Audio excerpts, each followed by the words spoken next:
How to contact Etsy customer service or support.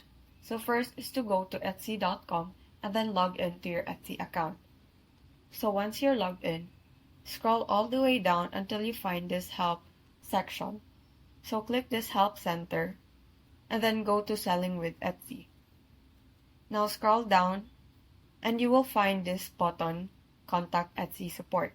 So click this button, providing you with two options. So say for example, I have problems buying products on Etsy. So for this, I will be selecting buying on Etsy. In this, you will find various issues that you can get help with. For this, I will be selecting help with an order. And then click this button, I still need help. And so with this, you are provided with this option, chat with us, in which you will be conversing with another person from Etsy. So another option that they could give you is to email them. So these options vary depending on the type of issue that you have.